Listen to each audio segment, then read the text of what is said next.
এবং যেটা দেখতেও পেলে। ঠিক আছে, উনি বিজেপি কর্মী না, উনি আমার ভারতবাসী।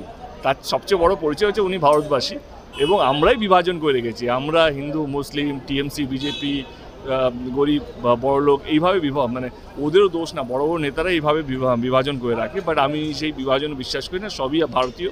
আমরা চাই যেই জিতুক না কেন ভারত দেশটা যেন উন্নতি করে। এই নির্বাচনটা হচ্ছে যে দেশকে এগিয়ে নিয়ে যাবে। তো আমার মনে হয় আমরা সবাই ভারতীয় প্রথমে, তারপরে কে বিজেপি কে টিএমসি সেটা পরের কথা। মনে হলো যে আজকের শুরুতে দেব দেব স্লোগানে ছাড়া জয় শ্রীরাম না না, ঠিক আছে, এইটা আরো বেশি ভালো। তো এইটা যদি কন্টিনিউ হতো তাহলে খারাপটা লাগতো। দল আপনাকে কিছু বলবে না তো? আপনি জয় শ্রীরাম স্লোগানের পরে হাত মিলালেন কেন দল কেন বলবে? এই যে আপনি যে প্রবলেমটা হচ্ছে আপনারা প্রশ্নটা ভুল করছেন। আমার কেমন লাগলো প্রশ্নটা এটা হওয়া উচিত। অ্যাজ এ ব্যক্তিগতভাবে আমার ভীষণ ভালো লেগেছে।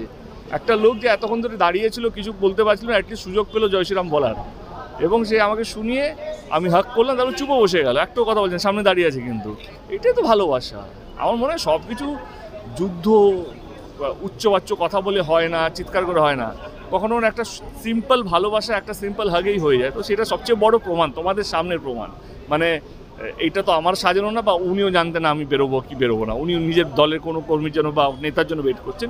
আমরা এইটাই সবচেয়ে বড় উদাহরণ, এটাই সবচেয়ে বড় এক্সাম্পল। আপনার ঘাটাল সিট কতটা কনফিডেন্স আপনি? দেখো, জীবনের কোনো জিনিস কনফিডেন্স হয় না, কোনো জিনিস শিওর শট হয় না। ঘাটালে এখন নির্বাচন এখনও 1 মাস বাকি। সব পক্ষের জীবন দিয়ে চেষ্টা করছে মানুষকে তার দলের প্রতি বিশ্বাস করানো, এবং আমিও করছি। মানুষ 25শে মে যাকে বেশি বিশ্বাস করে তাকে ভোটটা দেবে, এবং রেজাল্ট যাই হোক না কেন সেটা আমি মাথা পেতে নিয়ে নেব। অনেক কিছুই বলছে,